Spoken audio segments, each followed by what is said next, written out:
মানুষের জীবনে এমন এক সময় আসে যখন সে কাউকে প্রশ্ন করতে পারে না, বন্ধুকে না, পরিবারকে না, এমনকি নিজেকেও না। সে শুধু আকাশের দিকে তাকিয়ে ভাবে, ইয়া আল্লাহ, আমি কি খুব খারাপ? আমার সাথেই কেন সবকিছু এমন? এই প্রশ্নগুলো চিৎকার করে বলা হয় না, এগুলো বলা হয় গভীর রাতে, বালিশ ভিজে যাওয়ার পর। কষ্ট মানেই কি আল্লাহ দূরে? আমরা যখন কষ্ট পাই, প্রথমেই যে চিন্তাটা আসে তা হল, আল্লাহ কি আমাকে ছেড়ে দিয়েছেন? কিন্তু কোরআন আমাদের শেখায় ভিন্ন কথা। তোমরা কি মনে করো তোমাদের এমনিতেই ছেড়ে দেওয়া হবে? সূরা আনকাবুত 2। যাকে আল্লাহ ছেড়ে দেন তাকে তিনি পরীক্ষা করেন না। পরীক্ষা হয় কেবল তারই যাকে সামনে এগিয়ে নেওয়ার ইচ্ছা থাকে। কেন ভালো মানুষও ভেঙে পড়ে? এই প্রশ্নটা খুব কঠিন। আমি তো কাউকে কষ্ট দিইনি, তাহলে আমার জীবন এত ভারী কেন? কারণ আল্লাহ সবাইকে একই পথে তৈরি করেন না। কেউ নেয়ামতের মাধ্যমে আল্লাহর কাছে আসে, কেউ আসে কষ্টের মাধ্যমে। কিন্তু যে কষ্টে আসে সে সাধারণত আর ফিরে যায় না। ভাঙন ছাড়া কি গঠন হয়? একটা বিল্ডিং বানাতে হলে পুরনো ঘর ভাঙতে হয়। একটা বীজকে গাছ হতে হলে মাটির নিচে চাপা পড়তে হয়। ঠিক তেমনি একজন মুমিনকে আল্লাহর কাছের মানুষ বানাতে হলে তাকে ভাঙা লাগে। ভাঙন মানে শেষ নয়, ভাঙন মানে নতুন আকার। আল্লাহ যখন চুপ করে থাকেন, সবচেয়ে কষ্টের সময় হল যখন তুমি দোয়া করো কিন্তু কিছুই বদলায় না। মনে হয় আল্লাহ চুপ, কিন্তু কোরআন বলে, নিশ্চয়ই তোমার রব গাফেল নন। আল্লাহ চুপ নন, তিনি কাজ করছেন নীরবে। কষ্ট মানুষকে কোথায় নিয়ে যায়? কষ্ট মানুষকে দুই পথে নিয়ে যায়। এক, আল্লাহ থেকে দূরে। দুই, আল্লাহর খুব কাছে। যে কষ্টে নামাজ ছাড়ে সে হেরে যায়, আর যে কষ্টে সিজদা বাড়ায় সে নির্বাচিত হয়। যারা চুপচাপ কাঁদে, কিছু মানুষ আছে যারা কাউকে কিচ্ছু বলে না, ফেসবুকে পোস্ট দেয় না, স্ট্যাটাস লেখে না, তারা শুধু আল্লাহকে জানায়। এই মানুষগুলোর কান্না আল্লাহ ফেরত দেন না। রসুল সাল্লাল্লাহু আলাইহি ওয়াসাল্লাম কি শিখিয়েছেন? রসুল সাল্লাল্লাহু আলাইহি ওয়াসাল্লাম বলেছেন, যাকে আল্লাহ ভালোবাসেন তাকে তিনি পরীক্ষায় ফেলেন। এটা শাস্তি নয়, এটা পরিচয়ের চিহ্ন। কষ্ট কেন বারবার ফিরে আসে? অনেক সময় মানুষ ভাবে, একটা কষ্ট গেল, আরেকটা কেন আসছে? মনে হয় জীবন যেন নিঃশ্বাস নেওয়ার সুযোগ দিচ্ছে না। কিন্তু বাস্তবতা হল, একটা কষ্ট শেষ হয় আরেকটা শুরু হওয়ার জন্য নয়। একটা কষ্ট শেষ হয় তোমাকে পরের স্তরের জন্য প্রস্তুত করতে। আল্লাহ ধাপে ধাপে বানান, হঠাৎ করে কাউকে শক্ত বানান না। কষ্টে মানুষের আসল চেহারা দেখা যায়। কষ্ট আসলে দুইটা জিনিস পরিষ্কার হয়, কে তোমার পাশে শুধু সুবিধার সময়, কে তোমার পাশে আল্লাহর জন্য। অনেক সম্পর্ক ভেঙে যায় কষ্টে, কিন্তু এই ভাঙন দরকার ছিল, কারণ কিছু মানুষ তোমার জীবনে ছিল ওজন হয়ে, আশীর্বাদ হয়ে নয়। আল্লাহ যখন কিছু কেড়ে নেন, মানুষ ভাবে আল্লাহ আমার থেকে সব নিয়ে নিচ্ছেন। কিন্তু প্রশ্ন হল, যেটা তিনি নিচ্ছেন সেটা কি তোমাকে তার থেকে দূরে নিয়ে যাচ্ছিল? অনেক সময় আল্লাহ তোমার হাত খালি করেন, যাতে তুমি তাঁর হাত ধরো। কষ্ট আর শাস্তির পার্থক্য। সব কষ্ট শাস্তি নয়। শাস্তি হল যেখানে মানুষ গুনাহ করে শান্তিতে থাকে, আর রহমত হল যেখানে মানুষ কষ্টে থেকেও আল্লাহকে খোঁজে। যদি কষ্টে তোমার নামাজ বেড়ে যায়, তোমার দোয়া গভীর হয়, তোমার অহংকার ভেঙে যায়, তাহলে সেটা শাস্তি নয়, সেটা বিশেষ রহমত। যখন নিজেকেই বোঝা লাগে। এমন সময় আসে যখন মানুষ আয়নার দিকে তাকিয়ে বলে, আমি কি আসলেই কোনো কাজের? এই মুহূর্তটাই সবচেয়ে বিপজ্জনক, কারণ তখন শয়তান বলে, তুমি অকেজো। কিন্তু আল্লাহ বলেন, আমি তোমাকে অকারণে সৃষ্টি করিনি। তুমি যদি অকেজো হতে, আল্লাহ তোমাকে এখনও বাঁচিয়ে রাখতেন না। আল্লাহর নীরবতা মানে প্রত্যাখ্যান নয়। একটা মা যখন বাচ্চাকে হাঁটতে শেখায়, সে সঙ্গে সঙ্গে দৌড়াতে দেয় না, সে দাঁড় করায়, ফেলে দেয়, আবার তোলে। আল্লাহও ঠিক তেমন। তোমার পড়ে যাওয়া মানে তোমাকে ফেলে দেওয়া নয়, তোমাকে হাঁটা শেখানো। কষ্ট মানুষকে কি শেখায়? কষ্ট শেখায় দুনিয়া ভরসার জায়গা নয়, মানুষ বদলায়, আল্লাহ কখনো বদলায় না। এই 3টে শিক্ষা যদি তুমি শিখে যাও, তোমাকে আর কিছু ভাঙতে পারবে না। গভীর রাতে আল্লাহর সাথে কথা। সবচেয়ে খাঁটি দোয়া হয় যখন শব্দ কম থাকে। কেউ না শুনলেও আল্লাহ শোনেন। অনেক সময় তুমি ঠিক ভাষা খুঁজে পাও না, শুধু বলো ইয়া আল্লাহ। এই অর্ধেক কথাটাই পুরো আসমান পার হয়ে যায়। কেন আল্লাহ তোমাকে আলাদা পথে চালাচ্ছেন? কারণ তোমার গন্তব্য আলাদা। সবাইকে যে পথে নিয়ে যাওয়া হয় সেই পথে নিলে তুমি হারিয়ে যেতে। তাই আল্লাহ তোমাকে একা করেন, ধীর করেন, ভাঙেন, কারণ তোমার গল্পটা ভিড়ের গল্প নয়। যারা বেশি কষ্ট পায় তারা বেশি বোঝে। যে মানুষ কখনো ভাঙেনি সে অন্যের কষ্ট বোঝে না, কিন্তু যে মানুষ ভেঙেছে সে নীরব কান্নাও চিনে ফেলে। এই মানুষগুলোকেই আল্লাহ পরের জন্য রহমত বানান। উপসংহার: যদি আজ মনে হয় আমি খুব একা, খুব ভাঙা, তবে এইটুকু মনে রেখো, আল্লাহ কখনো ভাঙেন না কাউকে শেষ করে দেওয়ার জন্য। তিনি ভাঙেন নতুন করে গড়ার জন্য। আল্লাহ কাকে বেশি ভাঙেন? এই প্রশ্নটা খুব গুরুত্বপূর্ণ। সবাই ভাঙে না একইভাবে, সবাই একই মাত্রার কষ্ট পায় না। কারণ আল্লাহ যাকে সাধারণ জীবন দিতে চান তাকে সাধারণ পরীক্ষাই দেন, কিন্তু যাকে দিয়ে তিনি অন্যদের জন্য আলো বানাতে চান তাকে ভাঙেন গভীরভাবে।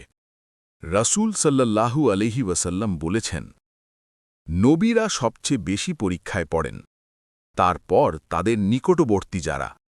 এটা কোনো অভিশাপ নয়, এটা দায়িত্বের ইশারা। বড় কষ্ট মানেই বড় দায়িত্ব।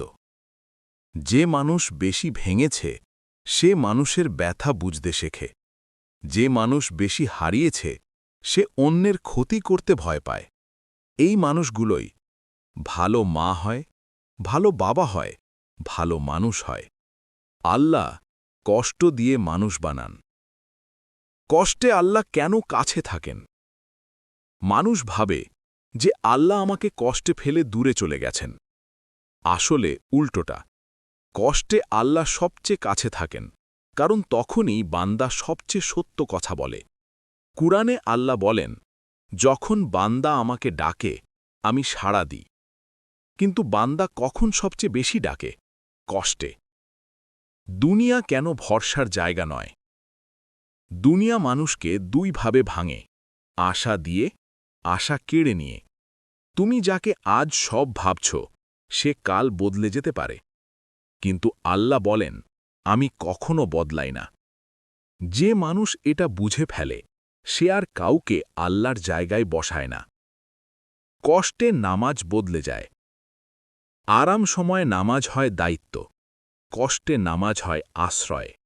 এই আশ্রয়ের নামই সিজদা। যে মানুষ সিজদায় কাঁদতে শেখে সে দাঁড়িয়ে ভাঙে না।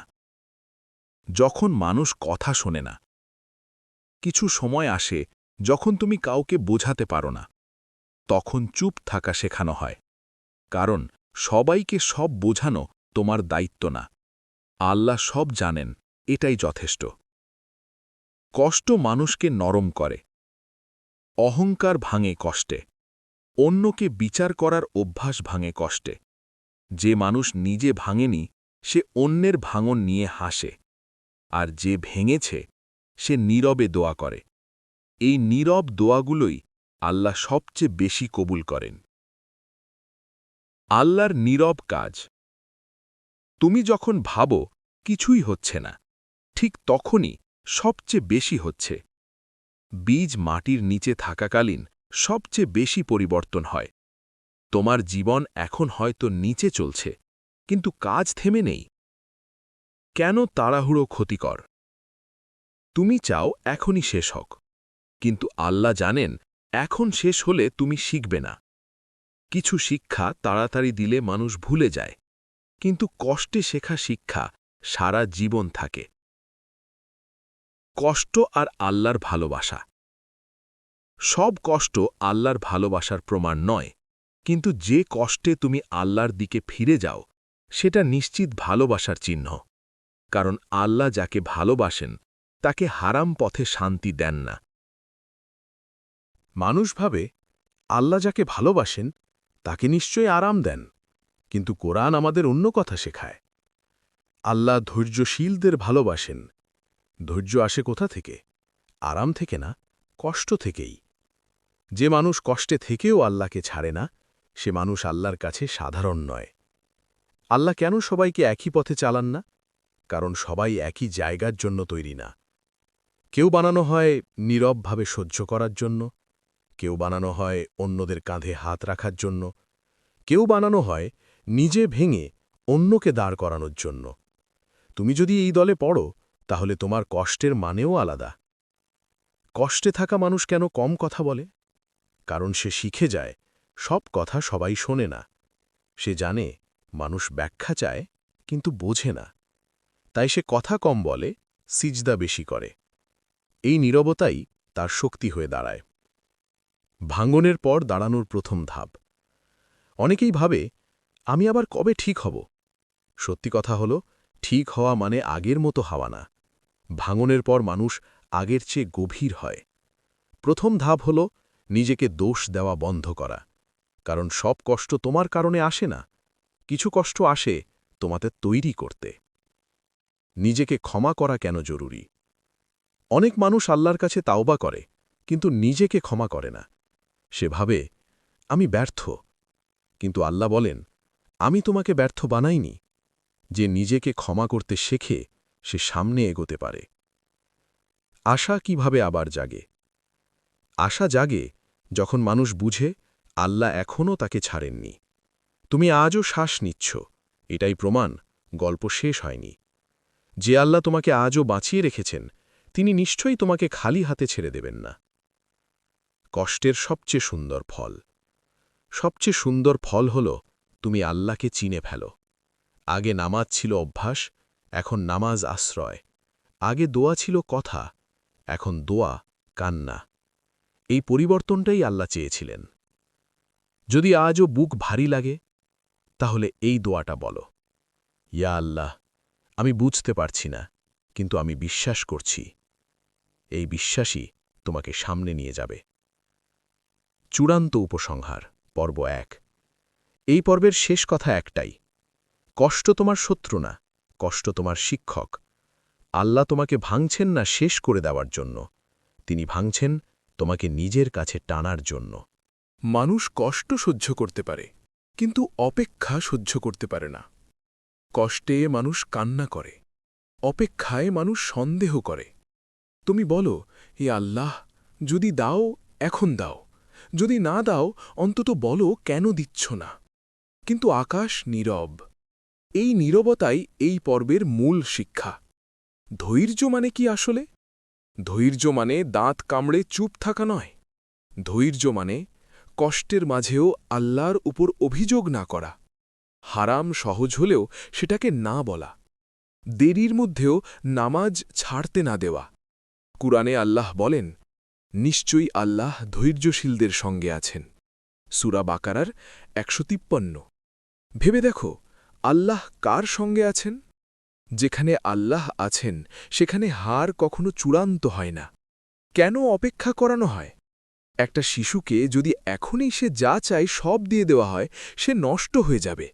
আল্লাহ তোমার রব, তিনি জানেন এখন দিলে তুমি পারবে না, তাই তিনি অপেক্ষা করান, কারণ তিনি তোমাকে হারাতে চান না।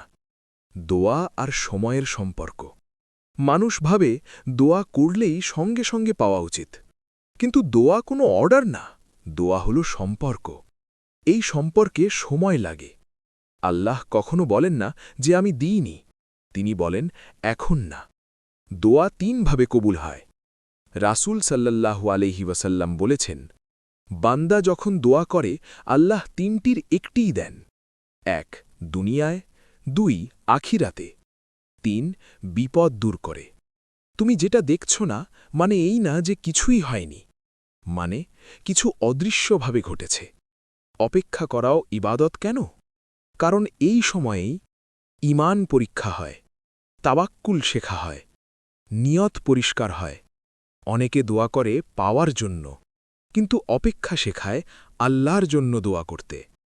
ধৈর্যের সবচেয়ে বড় শত্রু হতাশা। হতাশা আসে যখন মানুষ আল্লাহর সময়কে নিজের সময়ের সঙ্গে তুলনা করে, কিন্তু আল্লাহর সময় কখনো ভুল হয় না। ধৈর্যের উদাহরণ ইয়াকুব আলাইহিসসালাম, একজন বাবা যার প্রিয় সন্তান হারিয়ে গেছে। বছরের পর বছর কাঁদছেন, কিন্তু বলেন, আমি আমার অভিযোগ আল্লাহর কাছেই পেশ করি। এই বাক্যটাই ধৈর্যের সংজ্ঞা। মানুষের কাছে নয়, আল্লাহর কাছে। অপেক্ষার সময় শয়তানের ভাদ। এই সময়েই শয়তান বলে, এই পথ নাও, শর্টকাট। কিন্তু মনে রেখো, হারাম পথে যা আসে তা শান্তি দেয় না। আল্লাহ যা দেন তা দেরিতে এলেও বরকত নিয়ে আসে। উপসংহার পর্ব ২-এর এই অংশ। যদি আজ তুমি অপেক্ষায় ক্লান্ত হও, তবে জেনে রাখো, আল্লাহ তোমাকে থামাননি, তিনি তোমাকে তৈরি করছেন। এই অপেক্ষা বৃথা না, এটাই তোমার ইবাদত। তুমি ভাবো কিছুই হচ্ছে না, কিন্তু আসমানে তখন ৩টি কাজ চলতে থাকে। ১. তোমার দোয়া সংরক্ষণ করা হয়। ২. তোমার জন্য ক্ষতিকর কিছু সরানো হয়। ৩. তোমার অন্তরকে পরিষ্কার করা হয়। কারণ আল্লাহ শুধু ফল দেন না, তিনি আগে মানুষটাকেই তৈরি করেন। দেরির ভেতরের রহমত। যেটা তাড়াতাড়ি আসে তা তাড়াতাড়ি চলে যায়, আর যেটা অপেক্ষার পর আসে তার হৃদয়ে জায়গা করে নেয়। অনেক কিছু যদি আগেই পেতে, আজ তুমি সেটার কদর করতে না। আল্লাহ দেরি করেন কারণ তিনি কৃতজ্ঞ বান্দা চান, অভ্যস্ত বান্দা না। অপেক্ষা মানুষকে কি শেখায়? অপেক্ষা শেখায় নিয়ন্ত্রণ আল্লাহর হাতে। আমার হাতে শুধু চেষ্টা, ফলাফল আমার দায়িত্ব না। এই উপলব্ধি মানুষকে শান্ত করে। যে মানুষ ফলাফলের ভার আল্লাহর হাতে দেয়, সে মানুষ ভিতরে ভিতরে মুক্ত হয়। ধৈর্য মানে ভেতরে শক্ত হওয়া। ধৈর্য মানে হাসি মুখে সব সহ্য করা নয়। ধৈর্য মানে ভেতরে কান্না থাকলেও বাইরে হারাম না করা। ধৈর্য মানে কষ্টে থেকেও নামাজ ছাড়তে না দেওয়া। এই ধৈর্যটাই আল্লাহর কাছে সবচেয়ে দামি। আল্লাহ কেন সবাইকে একইভাবে দেন না? কারণ সবাই একই মাত্রা সামলাতে পারে না। একজনকে অল্প দিয়ে পরীক্ষা হয়, আরেকজনকে বেশি দিয়ে। একজনকে দেরি দিয়ে বানানো হয়, আরেকজনকে তাড়াতাড়ি দিয়ে। আল্লাহ কখনো তুলনা করেন না, তুলনা করে মানুষ। অপেক্ষার সময় সম্পর্ক বদলায়। এই সময়েই তুমি বুঝে ফেলো কে তোমার পাশে শুধু সুবিধার সময়, আর কে তোমার পাশে আল্লাহর জন্য। অনেক মানুষ দূরে চলে যায়, আর এটা প্রয়োজনীয়, কারণ ভুল মানুষ পাশে থাকলে সঠিক সময় নষ্ট হয়। ধৈর্যের গোপন পুরস্কার। কিছু পুরস্কার দুনিয়ায় না, আখেরাতে। কুরআনে আল্লাহ বলেন, ধৈর্যশীলদের প্রতিদান দেওয়া হবে অগণিতভাবে। অগণিত মানে গোনা যাবে না। তুমি যেটাকে ছোট ভাবছ, আল্লাহ সেটাকে বিশাল বানান। দোয়া যখন অভ্যাস হয়ে যায়। শুরুর দিকে দোয়া হয় চাওয়ার জন্য, কিন্তু অপেক্ষার মধ্যে দোয়া হয়ে যায় আত্মার প্রয়োজন। তখন তুমি পাও বা না পাও, দোয়া ছাড়ো না। এই স্তরেই মানুষ আল্লাহর সবচেয়ে কাছাকাছি আসে। হতাশা কেন আসে? কারণ মানুষ ফল দেখতে চায়, বিশ্বাস নয়। কিন্তু ঈমান মানে দেখার আগেই বিশ্বাস করা। যে বিশ্বাস করতে পারে সে কখনো পুরোপুরি ভাঙে না। অপেক্ষা তোমাকে আলাদা করে দেয়। সবাই অপেক্ষা করতে পারে না। অনেকে মাঝপথে হারাম ধরে, কেউ অভিযোগে ডুবে যায়, কেউ নামাজ ছেড়ে দেয়। যে অপেক্ষা করতে পারে সে সাধারণ থাকে না। এই অপেক্ষাই তোমাকে আলাদা বানাচ্ছে। উপসংহার পর্ব ২-এর এই অংশ। যদি আজ দেরি তোমাকে ক্লান্ত করে, তবে মনে রেখো, এই দেরি তোমার ক্ষতি নয়, এটা তোমার প্রশিক্ষণ। আল্লাহ তোমাকে থামাননি, তিনি তোমাকে শক্ত করছেন। মানুষ একসময় বলে, আমি আর কি করব? এই মুহূর্তে ৩টে কাজ করো। ১. দোয়া ছাড়ো না। ২. গুনাহ ছাড়ার চেষ্টা করো। 3 আল্লাহ সম্পর্কে ভালো ধারণা রাখো, কারণ আল্লাহ বলেন, আমি আমার বান্দার ধারণার ওপর আছি। তুমি যদি ভাবো তিনি দেবেন না, তাহলে তুমি নিজেই দরজা বন্ধ করো। ধৈর্য ভেঙে গেলে কিভাবে ফিরে আসবে? ধৈর্য ভাঙা মানে তুমি খারাপ নও। ধৈর্য ভাঙে কারণ তুমি মানুষ। ফিরে আসার পথ হল একটা সিজদা। বেশি কথা না, বেশি যুক্তি না, শুধু বলো, ইয়া আল্লাহ, আমি দুর্বল। এই স্বীকারোক্তিটাই সবচেয়ে শক্তিশালী দোয়া। অপেক্ষার শেষের চমক। আল্লাহ কখনো বলেন না, এটাই তোমার শেষ। তিনি বলেন, অপেক্ষা করো, কারণ শেষটা তিনি নিজে সাজাচ্ছেন।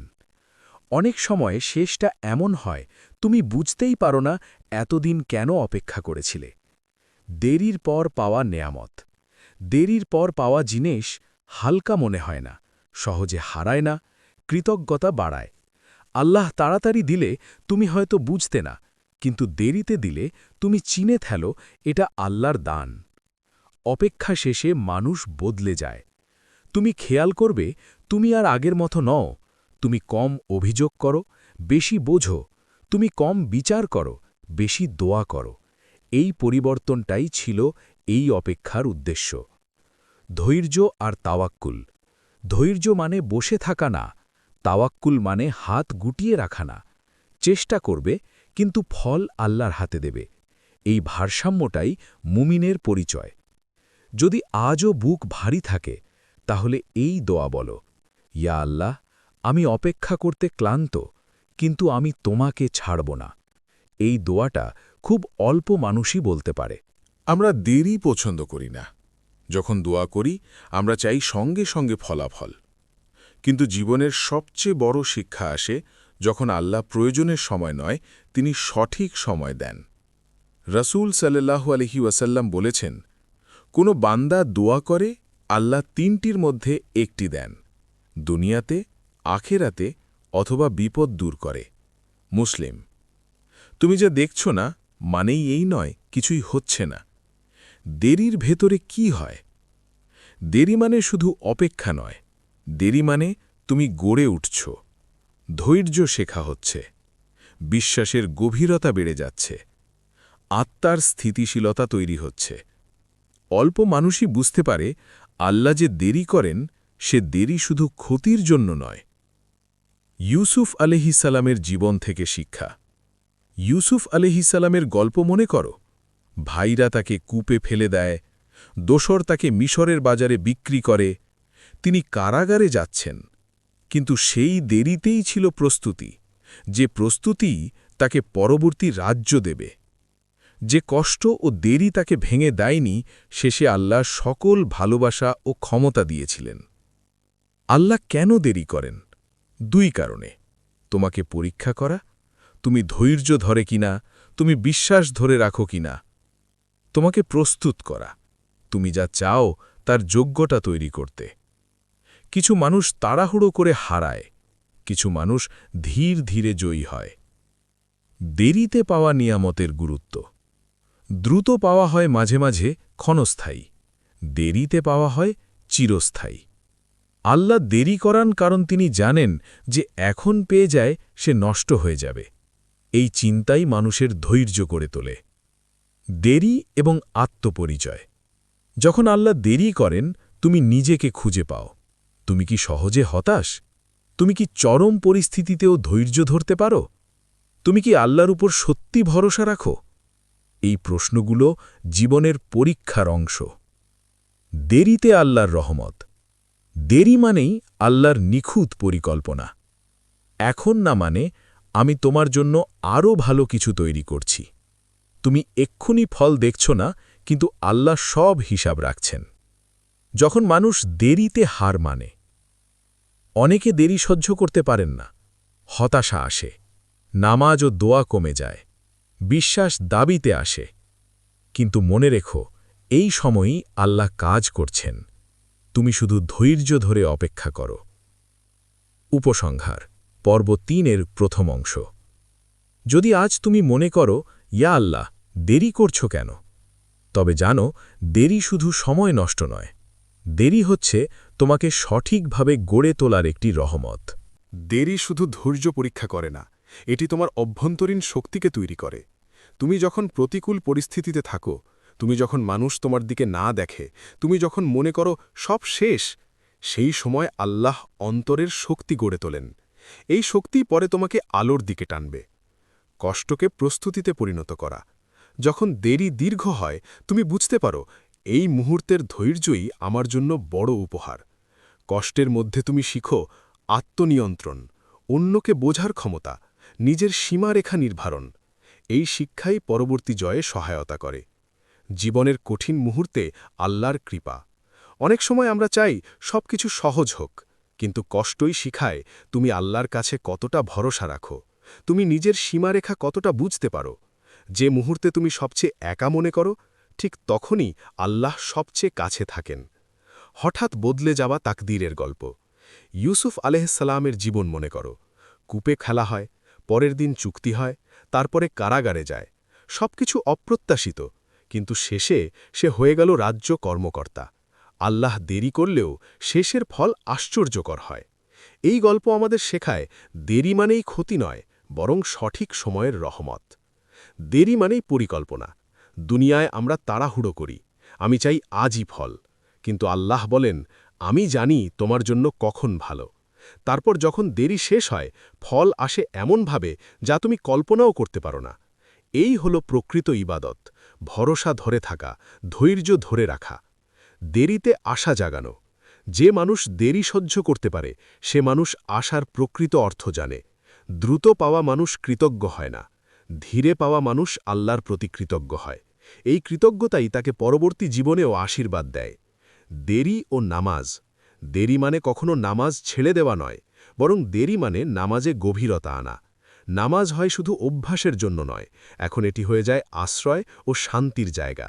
যে মানুষ ধৈর্য ধরে নামাজ পড়তে পারে, সে আল্লাহর কাছে সবচেয়ে কাছে পৌঁছায়। আল্লাহ যখন দেরি করেন, তিনি শুধু ফল দেওয়ার জন্য অপেক্ষা করেন না, তিনি মানুষকে তৈরি করেন।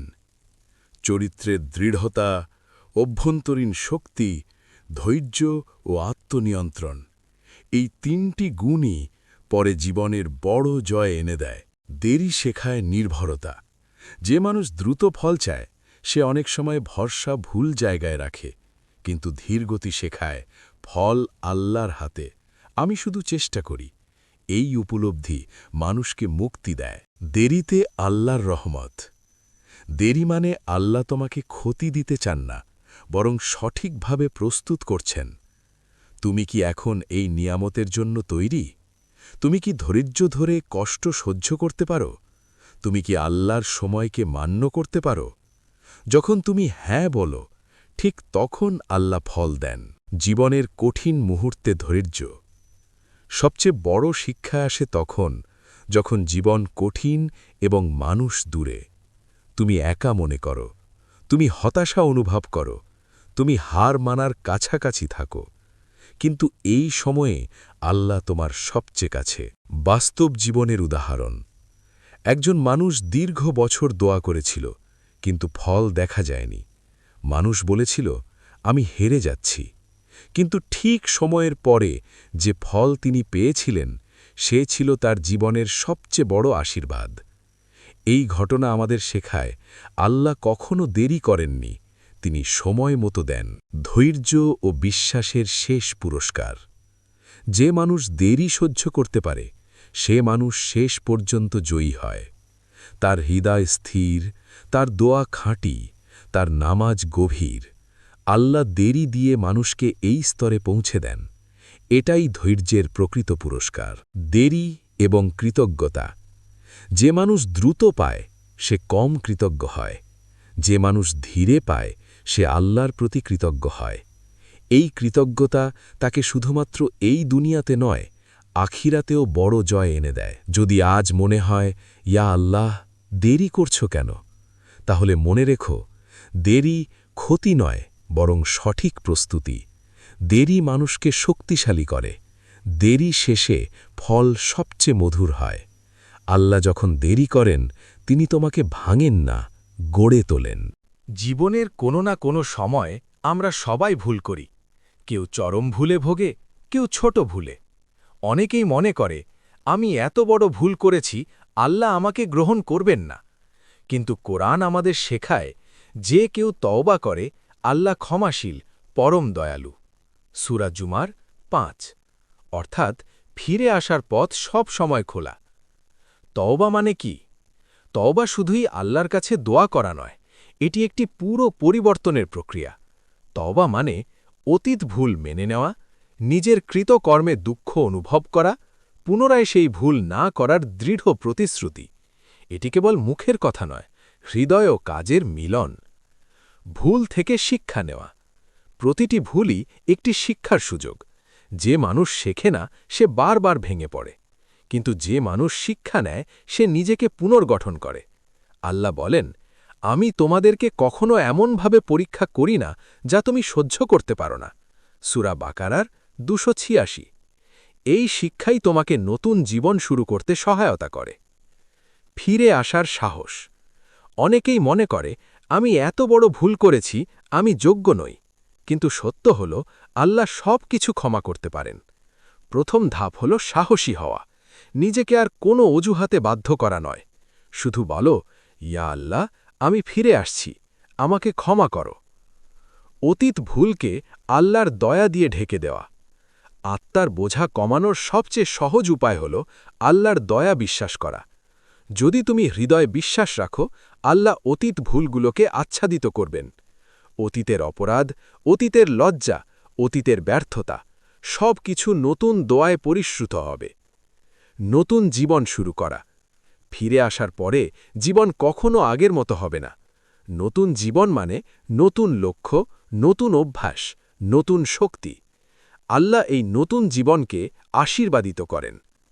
উদাহরণ, ইসলামের ইতিহাস থেকে। সাহাবীদের জীবনে অনেক ভুল ছিল। কিছু ভুল কৌশলগত, কিছু ভুল চিন্তাভাবনায়। কিন্তু তারা তওবা করেছিল, ফিরে এসেছিল। আল্লাহ তাদেরকে নবজীবন দিয়েছিলেন। এই জীবনই আমাদের শেখায় ফিরে আসার কোনো শেষ নেই। ফিরে আসা মানে শুধু অতীত ভুল মুছে ফেলা নয়, এটি নতুন জীবনকে স্থির ও শক্তিশালী করে। মন শান্ত হয়, আত্মবিশ্বাস ফিরে আসে, দুশ্চিন্তা কমে যায়। যে মানুষ সত্যি ফিরে আসে, সে আর আগের মতো আত্মতুষ্ট বা হতাশ থাকে না। নতুন অভ্যাস করে তোলা। ফিরে আসার পরে নতুন জীবন মানে নতুন অভ্যাস। নামাজ নিয়মিত করা, দোয়া এবং স্মরণ বৃদ্ধি করা, গুনাহ থেকে দূরে থাকা। এই অভ্যাসগুলোকে ধীরে ধীরে শক্তিশালী করা হল আল্লাহর সন্তুষ্টি অর্জনের মূল পথ। অতীতকে শক্তিতে পরিণত করা। অনেকেই ভাবেন আমার অতীত ব্যর্থতা আমাকে পিছনে টেনে রাখবে। কিন্তু যারা আল্লাহর কাছে ফিরে আসে, তাদের জন্য অতীত হয়ে ওঠে শক্তি ও শিক্ষা। যখন তুমি অতীত ভুল থেকে শিখো, তুমি শক্তিশালী, আর ভুল আর তোমাকে ভাঙতে পারে না। সৎ মানুষ হয়ে ওঠার প্রক্রিয়া। ফিরে আসা কেবল ব্যক্তিগত নয়, এটি সামাজিক প্রভাবও ফেলে। যে মানুষ নিজেকে শুদ্ধ করে, সে পরিবার, বন্ধু ও সমাজের জন্য উদাহরণ হয়। আল্লাহ বলেন, যে মানুষ নিজের জন্য তাওবা করে, সে অন্যদের জন্যও আলো। শারীরিক ও মানসিক পরিবর্তন। ফিরে আসার পরে মানসিক চাপ কমে যায়, হৃদয় শান্ত হয়, আত্মবিশ্বাস বেড়ে যায়। কিছু মানুষ প্রথমে মনে করে, কেন আমি এত দেরি করেছি, কিন্তু পরে বোঝে এই সময়েই আমাকে আল্লাহর কাছে গড়ে তুলেছে। কল্পনাযোগ্য উদাহরণ। একজন মানুষ গুনাহে ডুবেছিল। সে ভাবছিল আমার জন্য পথ বন্ধ, কিন্তু সে ফিরে আসলো, তাওবা করল, ধীরে ধীরে নামাজ এবং দোয়া শুরু করল। পরবর্তী বছরগুলোতে সে হয়ে উঠল আল্লাহর কাছে প্রিয়, মানুষের জন্য আশীর্বাদ। এই গল্পই আমাদের শেখায় ফিরে আসা কেবল আত্মার মুক্তি নয়, এটি নতুন জীবন গঠনের প্রক্রিয়া। ফিরে আসা মানে কেবল অতীত ভুল মুছে ফেলা নয়, এটি আত্মার পুনর্জন্ম। যে মানুষ সত্যিকারের তাওবা করে, সে নিজেকে নতুনভাবে আবিষ্কার করে। নতুন শক্তি, নতুন উদ্দেশ্য, নতুন বিশ্বাস। আল্লাহর কাছে ফিরে আসা মানে তুমি নিজেকে আলোর দিকে ফিরিয়েছ। অতীত ভুলকে আল্লাহর রহমতে আচ্ছাদিত করা। কিছু মানুষ মনে করে, আমি এত ভুল করেছি, আমাকে কেউ মেনে নেবে না। কিন্তু আল্লাহ বলেন, আমি আমার বান্দার তওবা গ্রহণ করি, সে যত বড়ই ভুল করুক। সূরা জুমার ৫। ফিরে আসার মাধ্যমে অতীত ভুল আলোর স্তর হয়ে যায়, না যে তোমাকে আবার ভাঙবে। নতুন জীবন শুরু করার সেরা উপায়। নতুন জীবন মানে নতুন অভ্যাস গড়ে তোলা। নামাজকে শক্তিশালী করা, নিয়মিত দোয়া ও কোরআন পাঠ, গুনাহ থেকে দূরে থাকা, ইতিবাচক মানুষদের সঙ্গে সম্পর্ক। যে মানুষ এই পথে চলে সে আগের চেয়ে ধৈর্যশীল, শক্তিশালী এবং আল্লাহর কাছে প্রিয় হয়ে ওঠে। আত্মবিশ্বাস ও আল্লাহর সঙ্গে দৃঢ় সম্পর্ক। ফিরে আসা মানে নিজেকে বিশ্বাস করা। যদি তুমি নিজের অতীত ভুল ভুলে যাও এবং আল্লাহর দয়ায় বিশ্বাস রাখো, তাহলে তুমি নতুনভাবে শক্তিশালী হও। আত্মবিশ্বাস বেড়ে যায়, জীবনের লক্ষ্য স্পষ্ট হয়, হৃদয় শান্ত থাকে। এই স্থিতিশীলতা মানুষের জীবনে সবচেয়ে বড় জয়। বাস্তব উদাহরণ। একজন ব্যক্তি দীর্ঘদিন গুনাহে ডুবেছিল। সে মনে করেছিল, আমার জন্যে পথ বন্ধ। কিন্তু সে ফিরে এলো, তওবা করল, নতুন অভ্যাস গড়ে তুলল, নিয়মিত নামাজ, দোয়া ও সাহায্য। কয়েক বছরের মধ্যেই সে হয়ে উঠল মানুষের জন্যে উদাহরণ। আল্লাহর রহমতে সে পেল নতুন জীবন, যা তার পূর্ববর্তী ভুলকে শিক্ষা ও শক্তিতে পরিণত করেছিল। মানুষ প্রায়ই ভাবেন, কেন আমার জীবনে এত কষ্ট? কিন্তু আল্লাহর দৃষ্টিকোণ আলাদা। কষ্ট মানে শেষ নয়, কষ্ট মানে রহমতের সুযোগ। কোরআনে আল্লাহ বলেন, আমার বান্দারা কষ্ট সহ্য করুক, আমি তাদের জন্য আশীর্বাদ তৈরি করব। এই প্রতিশ্রুতিই আমাদের আশা রাখার শক্তি দেয়। কষ্টে থাকা মানুষের জন্য আল্লাহর বিশেষ রহমত। যে মানুষ কষ্টের মধ্যে থাকে, আল্লাহ তাকে বিশেষভাবে ডাকেন, অন্তরকে প্রশান্তি দেন, দোয়া কবুলের সুযোগ দেন, আধ্যাত্মিক শক্তি বৃদ্ধি করেন। কারণ যারা কষ্টে ধৈর্য ধরে, তারা প্রকৃতভাবে আল্লাহর কাছে নিকটবর্তী হয়। শেষ মুহূর্তে আশা। কখনো কখনো মানুষ হার মানে, আশা হারায়। কিন্তু আল্লাহ বলেন, যখন তুমি সবচেয়ে অসহায়, তখনই আমার সাহায্য আসবে। এই মুহূর্তেই দেখা যায় ধৈর্য ও বিশ্বাসের পুরস্কার কত বড়। জীবনকে আল্লাহর পরিকল্পনায় সমর্পণ। আমরা চাই সবকিছু নিজের নিয়ন্ত্রণে রাখতে, কিন্তু সত্য হল আল্লাহ সবকিছু পরিচালনা করেন। যদি তুমি তার পরিকল্পনায় নিজের জীবন দাও, কষ্টও হয়ে যায় শিক্ষা, ভুলও হয়ে যায় শিক্ষা, এবং আনন্দও হয়ে যায় বরকত। বাস্তব উদাহরণ, নবী ও সাহাবীর জীবন। নবী সাল্লাল্লাহু আলাইহি ওয়াসাল্লাম ও সাহাবীদের জীবনে অসংখ্য কষ্ট ছিল।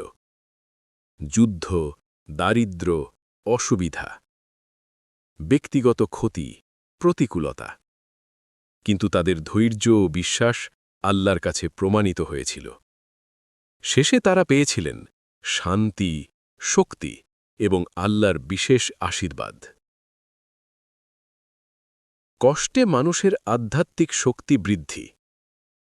কষ্ট শুধু ধৈর্য শেখায় না, এটি মানুষের আত্মাকে শক্তিশালী ও আলোকিত করে। কষ্ট মানুষকে নম্র করে। কষ্ট মানুষকে আল্লাহর কাছে টানে। কষ্ট মানুষকে সত্যিকারের প্রার্থীর রূপ দেয়। যে ব্যক্তি কষ্টের মধ্যেও আল্লাহকে ডাকে, সে কখনো হারায় না। মানুষ প্রায়ই ভাবেন, আমার জীবনে এত কষ্ট কেন? কিন্তু আসলেই কষ্টের মধ্যে আছে আল্লাহর রহমত। যখন তুমি কষ্টে ধৈর্য ধরো, আল্লাহ তোর জন্য তৈরি করছেন বরকতের পথ। কষ্ট তোমার চরিত্র গড়ে তোলে, কষ্ট তোমাকে আল্লাহর কাছে টানে, কষ্ট তোমার হৃদয়কে পরিষ্কার করে। এটাই কষ্টের সেরা উপহার। শেষ মুহূর্তের আশীর্বাদ। অনেক সময় মনে হয় সব শেষ, কিন্তু আল্লাহ বলেন, যেখানে তুমি সবচেয়ে একা, সেখানে আমি তোমার সঙ্গে আছি। এই সত্যিই হল ধৈর্য ও বিশ্বাসের পুরস্কার। যে মানুষ শেষ পর্যন্ত আল্লাহর উপর ভরসা রাখে, সে কখনো হারায় না। জীবনকে আল্লাহর হাতে সমর্পণ। যখন তুমি জীবনকে আল্লাহর হাতে সমর্পণ করো, দুঃখ সহজ হয়ে যায়, ভুল ক্ষমা সহজ হয়ে যায়, আনন্দ আরও গভীর হয়। আল্লাহর পরিকল্পনা সব সময় নিখুঁত। তুমি বুঝতে পারো না, কিন্তু তিনি সর্বদা সঠিক পথ দেখান। বাস্তব জীবনের উদাহরণ। নবী সাল্লাল্লাহু আলাইহি ওয়াসাল্লাম ও সাহাবীদের জীবন মনে করো। তাদেরও কষ্ট, প্রতিকূলতা ছিল, কিন্তু ধৈর্য, তাওবা ও বিশ্বাসের কারণে শেষে তারা পেলেন শান্তি, শক্তি ও আল্লাহর আশীর্বাদ। যে ব্যক্তি কষ্টের মধ্যে আল্লাহকে ডাকে, তার জন্য সব কিছু সহজ হয়ে যায়। কষ্টের মধ্যেও আনন্দ খুঁজে পাওয়া। যে মানুষ কষ্টের মধ্যে আল্লাহর দিকে ফিরে যায়, সে খুঁজে পায় অদৃশ্য আনন্দ। হৃদয় শান্ত হয়, আত্মা শক্তিশালী হয়, জীবন উদ্দেশ্যমূলক হয়। এই আনন্দকে কেউ চোখে দেখতে পায় না, কিন্তু তা মানুষের আত্মার সবচেয়ে বড় শান্তি। চূড়ান্ত শিক্ষা। কষ্ট শেষ নয়, বরং শুরু। কষ্ট তোমাকে ভাঙে না, গড়ে তোলে। ধৈর্য রাখলে বিজয় নিশ্চিত। আল্লাহর হাতে জীবন সমর্পণ করলে শান্তি আসে। যে মানুষ এই শিক্ষা বোঝে, সে সর্বদা আল্লাহর কাছাকাছি থাকে।